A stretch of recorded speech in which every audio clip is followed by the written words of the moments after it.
A wife is treated like a housemaid by her husband. If she disobeys, divorce is the consequence. My husband Tom stole my black card and went on a spending spree, exploiting the fact that I'm working while he enjoys a vacation abroad. I can't tolerate this disrespect. Sure, I replied, seething with anger. As I brushed off his call, I began to plot my terrifying revenge. I'm Holly Smith, once a top star in the USA, a former actress who dazzled the world. I even made it to Hollywood, captivating men globally and making headlines overseas. My fame was truly astounding. I left the limelight when I married Tom. He was my ex-manager and aide, expertly supporting me in my globe-trotting career, handling everything from my health to my private life. He's still helping with my current business ventures. Now we jointly run several fashion stores. I left the spotlight 10 years ago at 21. My decision to retire at the height of my fame created a media storm. Die-hard fans even showed up at my door. I received floods of fan mail daily, pleading with me not to quit, and my departure even sparked societal buzz. Despite numerous baseless rumors and tabloid stories, Tom and I tied the knot in sheer happiness. Everyone around me supported us. Right before retiring, I launched my fashion label, and now Tom works for me. He handles the finances while I thrive as a shrewd businesswoman, driving our models to success. Our life seemed idyllic, but recently, Tom's behavior has changed. He sighs constantly at home and gives me these defeated looks. Tom, what's the deal? You seem down. Anything wrong at the office? I knew he was prone to bottling things up, so I often checked in on him during our moments together. He isn't one to openly share his problems, always waiting for me to intuitively step in. Though it could be tiresome, I never begrudged it, as he had handled my complex issues too. My appreciation always trumped any irritation. I'm sick of being the sidekick, always doing what you say, he blurted out unexpectedly, catching me off guard. What's this all about? You've never mentioned anything like this before. Tom often lashed out with his words, a sign of his frustration being misdirected. He acts tough at work, so he probably has nowhere else to vent. I remember lashing out at him many times when I was an actress, so I understand how he feels. But still, his unexpected words shook me, and I found my voice trembling. I've been holding back. Holly's always busy, and I'm just being supportive. Tom may earn more than the average person, but he's still just an employee at our company. I earn more than him, but I never thought it mattered who earned more in a marriage. His words were a shock to me. Even when you come home, you're all about work, hardly paying any attention to me. When we go shopping, you just buy whatever you want. How do you think I feel watching that? Despite appearances, I've been really patient. Why can't you be more considerate? Tom's dissatisfaction was palpable, his expression resembling that of a disgruntled child. Frankly, his words irked me. Our household is primarily supported by my income, and his salary is his to spend as he pleases. As I reminded him, it's my way of showing gratitude for all the support he's given me over the years, especially during our tougher times. I wanted to repay him for the sacrifices he made, dedicating himself to my career right up until my retirement. It stung to hear such ungrateful remarks. The clothes and accessories I buy come from carefully managed savings. If anything, I'm the one making sacrifices. This realization fueled my frustration. Holly, you have so much freedom. I want more time off and the chance to travel leisurely. The salary's good since joining the company, but there's just no time. I left showbiz and joined your company to support you, Holly. The men deserve more gratitude. Stop prioritizing your own time and give me a break. When I retired, he chose to remain in showbiz, asserting he would continue as my manager.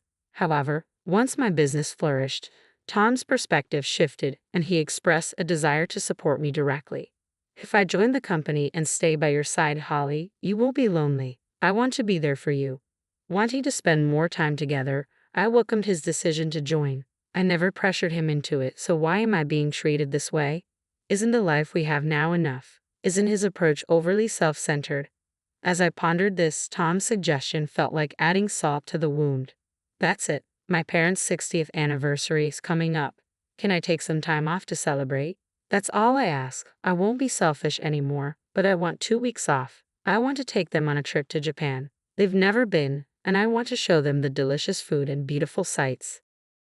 I braced myself for his reaction, but his unexpected request caught me off guard, leaving me uneasy. 2 weeks off seemed reasonable and easily manageable at our company, known for its fair policies. Yet here he was making it a personal negotiation with me. Something felt off, though it was just a suspicion without concrete evidence. Trying to suppress my irritation, I replied calmly, "I'm fine with that, but it won't work this year. There's a crucial fashion show for our models and preparations for the Paris collection. My schedule is packed. Could you check if next year would be possible? I can adjust my plans then." As his daughter-in-law, attending my in-laws' 60th anniversary was expected of me. However, our company's current commitments left no flexibility for personal trips this year. I attempted to find a compromise, but Tom declined with a smile. "It's fine, we'll just celebrate with my side of the family. I want to have some quality family time. As the accountant, my absence for a week won't really disrupt work, right?" Tom's words about wanting exclusive family time stung deeply. His implication that my presence was disruptive cut to the core. "So, what do you think? I deserve some free time too, don't I?" Tom often spoke without filter. He was harmless but occasionally thoughtless, a flaw I'd accepted when I chose him as my life partner. Yet his current tone was hard to bear, even if unintentional. Why did I have to endure this treatment? Didn't he value me? Hey, Holly, are you listening? I owed a lot to Tom's parents. Despite my infrequent visits due to work, they treated me like their own and praised my efforts. "We're so lucky to have such a wonderful daughter," his mother had said when we married, and his father had celebrated our union with joy.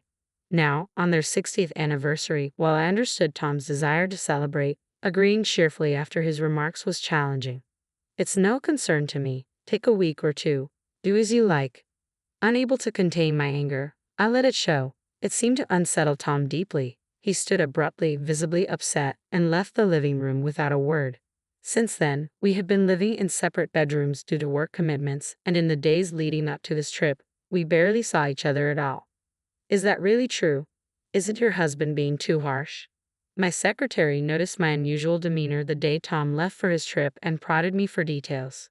She's an exceptional talent who supported me since I took over managing the company. As women, we often see eye to eye, and sometimes her advice proves more reliable than my husband's. She's sharp-witted yet caring, always there to support me in tough times or prevent me from making mistakes. I value her like family. She sees me as a sister and I confide in her often. Her mature, honest advice, beyond her years, is always invaluable. This time, too, she sensed something was wrong and kindly expressed her concern.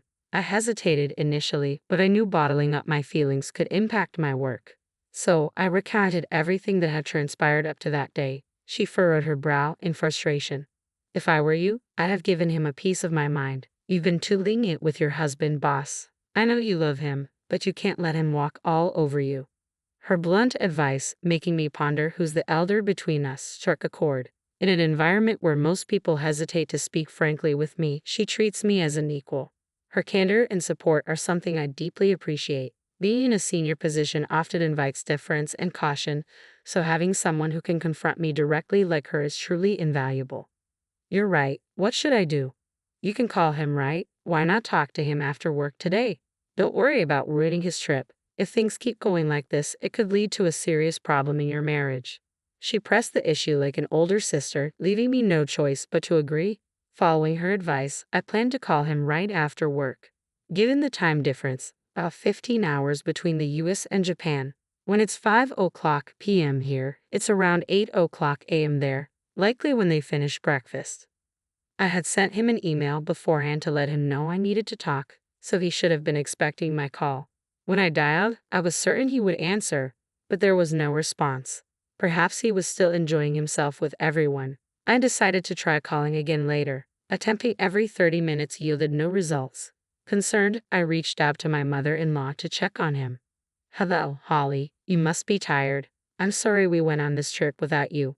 We told Tom we prefer you to be with us, but he insisted." I recalled Tom mentioning his mother's past as a strict educator, now softened and always showing concern for my busy life. "No worries. We're swamped at the company this year, so I couldn't make the time.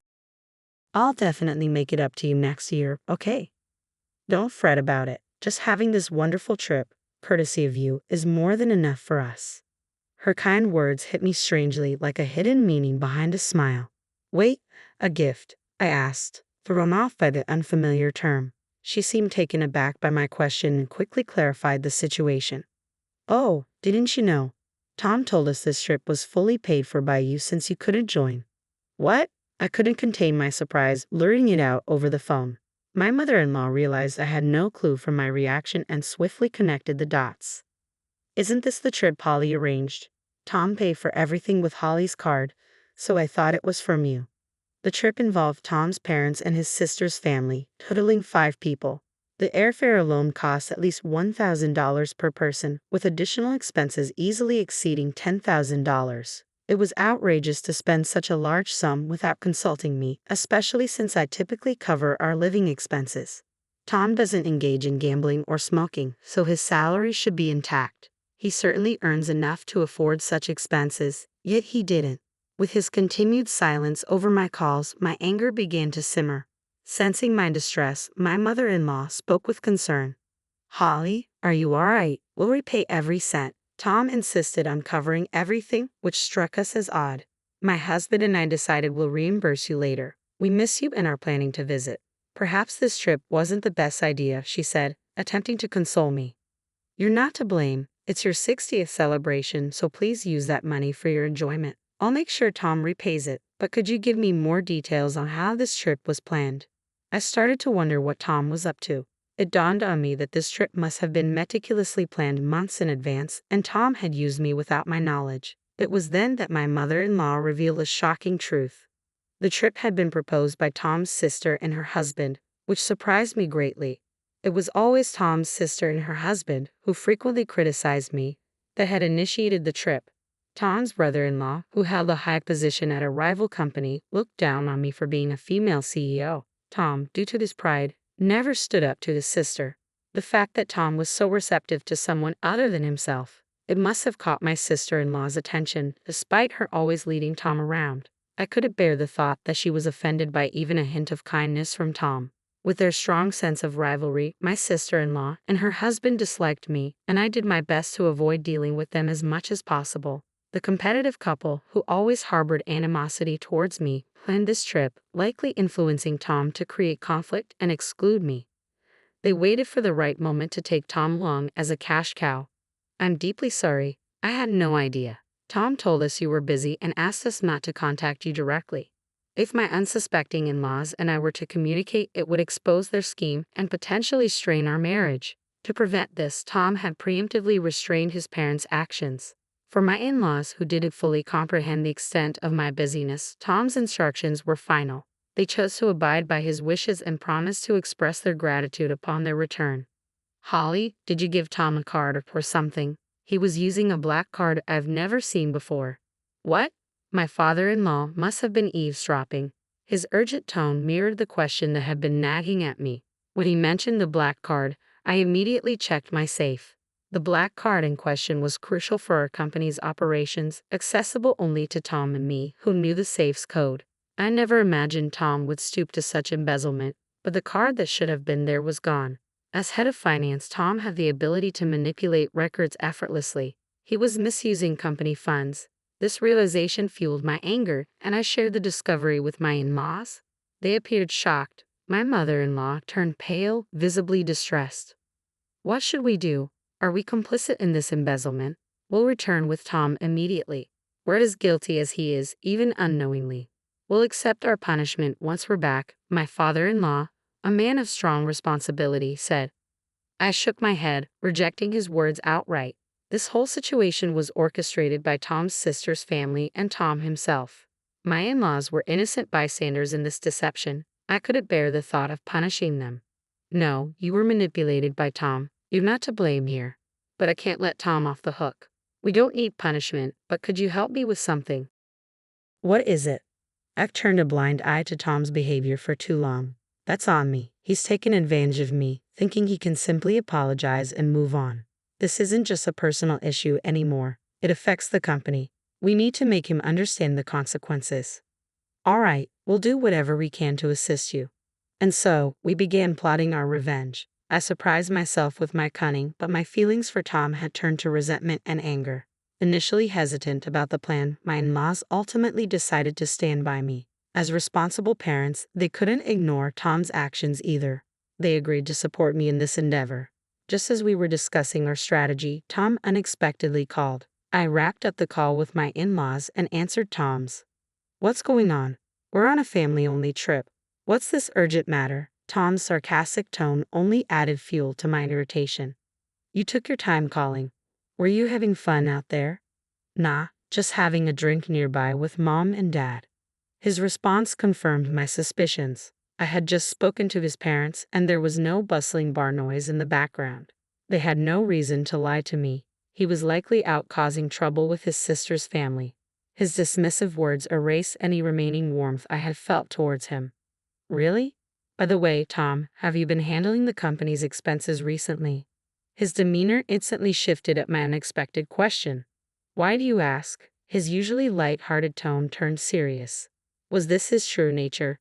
Seeing his attitude change as if viewing me as an adversary, I met his seriousness with equal resolve. Just checking, as there's an upcoming audit at the company. Are you accusing me of something? His defensive reaction betrayed his guilt. I couldn't help but chuckle at his feeble response. What's wrong? I was only concerned, and you're already talking about suspicion. Have you done something you shouldn't have? No. Anyway, the house better not be a mess when I get back, okay? Realizing he was digging himself deeper, he abruptly changed the subject. His actions only made him appear more suspicious.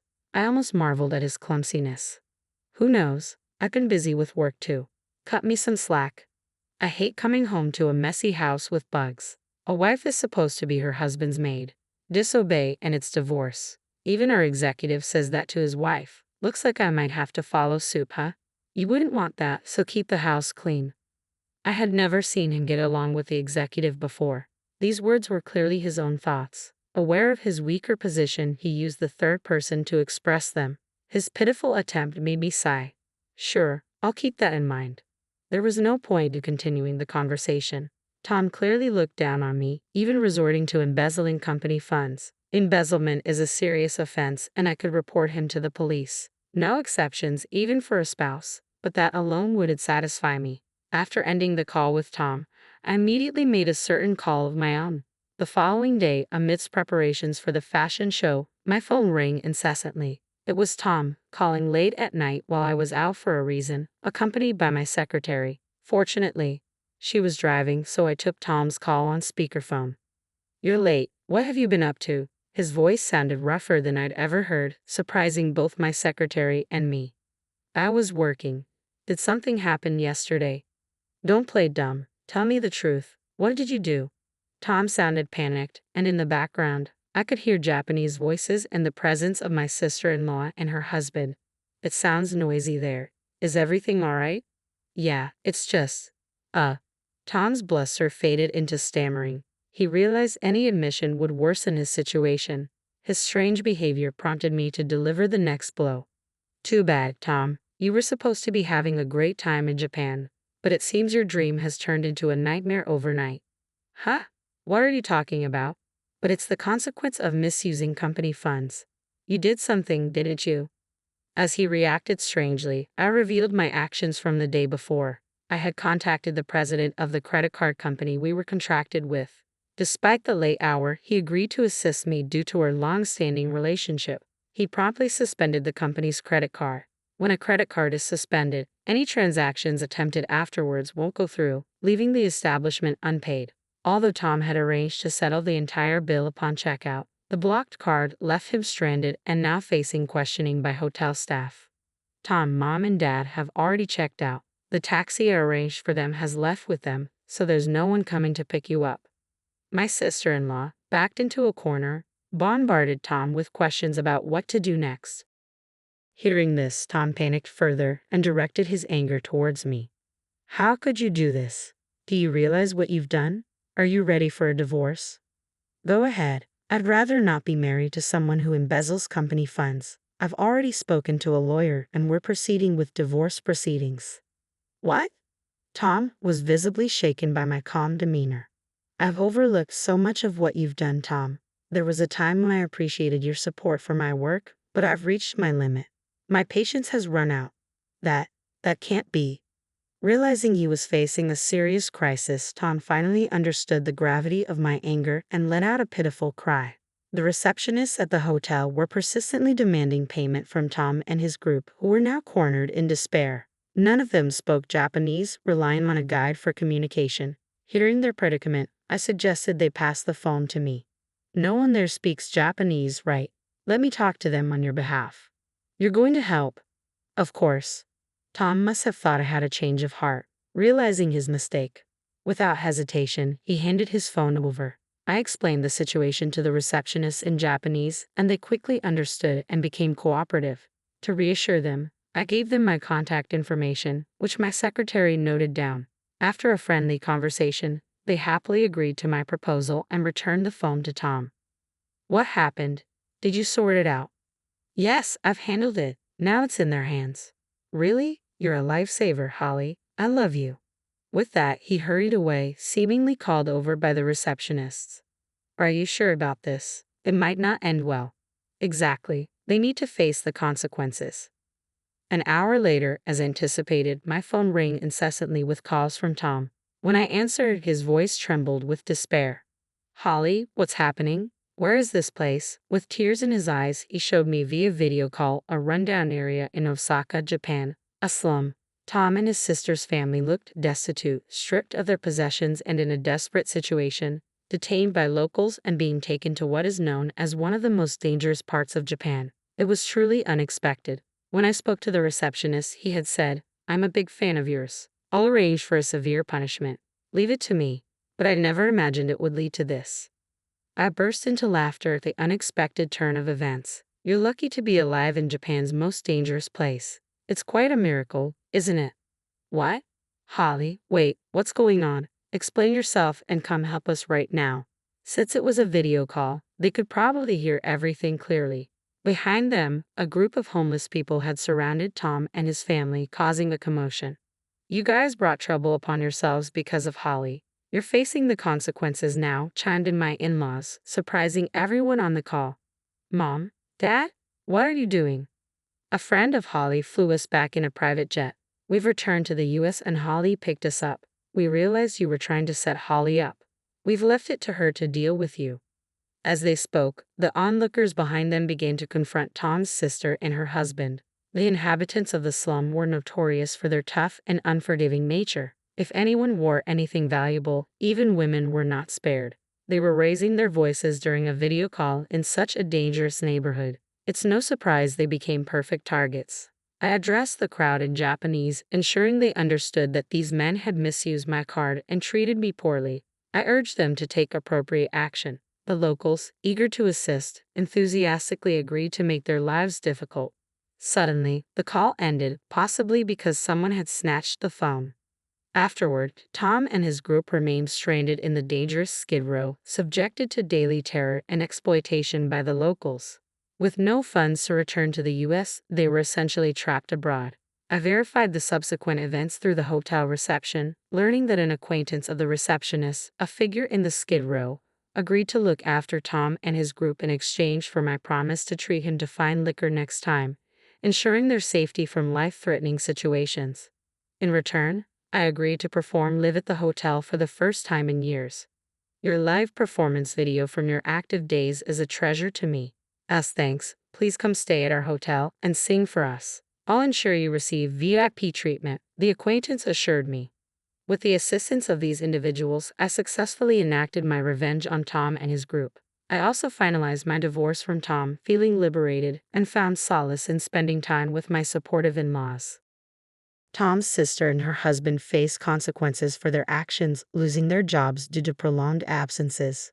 Stripped of their phones by the locals, they were left without any means to communicate.